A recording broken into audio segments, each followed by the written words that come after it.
Listen closely. Can you hear the birds in the trees behind me? I'm enjoying this break outside in the yard because summer is almost over. School is about to start again. Are you excited? Now, some of you may really be excited. I remember as a kid, I was eager for school to start back because I wanted to be with my friends. School was more social than it was for educational for me. Even as a teacher, I was really excited when school started back because I appreciated and valued like the rhythm and the schedule. So you as a teacher, as a student, or as a family, you may also be really excited about reconnecting with friends, about reestablishing a rhythm and a routine to your day. But there is also a side that you're likely not excited about. And that's the work, the lesson prep. If you're a student or a parent, it's the homework.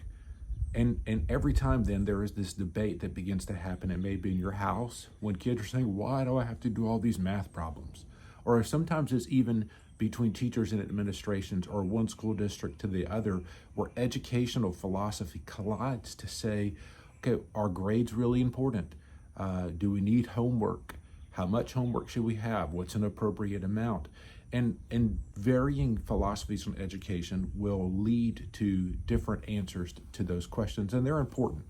And it really is it a matter of homework? Is it for learning or of learning? No matter what is an assessment.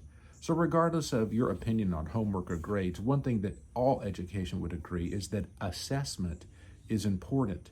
And that idea of assessment is both for the teacher and the student to determine, have we received the information? Have we communicated the information?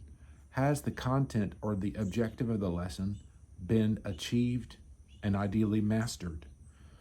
Assessments are important. That could be discussion, that could be a paper, that could be a quiz, that could be homework, that could be a test. Lots of ways that assessment could be gathered. But assessment is important.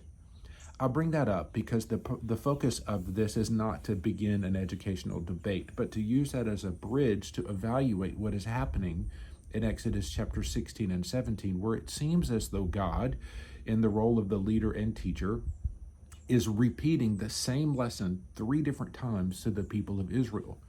And the assessment would determine they still haven't gotten the objective, so they still must continue to repeat the lesson. And for them, the lesson was one of trust, the faithfulness, the provision, and the sovereignty of the Lord.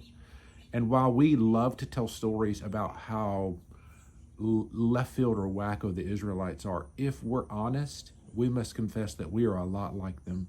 Maybe when you evaluate your life, you see, maybe you continue to find yourself in the same circumstances over and over again. Maybe it's you spiral into credit card debt, you realize that was a mistake, you dig yourself out, you say you're never going to do that again, and then you spiral yourself back into credit card debt, and it's rinse, recycle, repeat.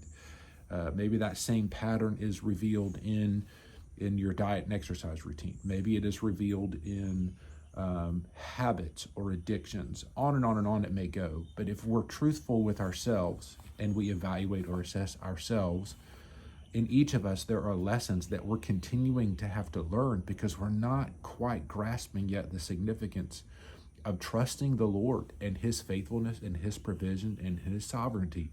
And in fact, maybe we're not all that different from the people of Israel in ancient times as we like to think we are.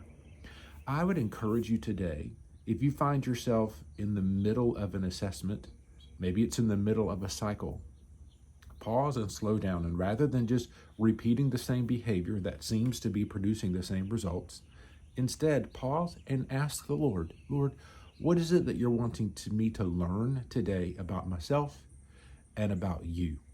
And perhaps if you're willing to listen for that answer, you can ultimately learn the lesson and grow.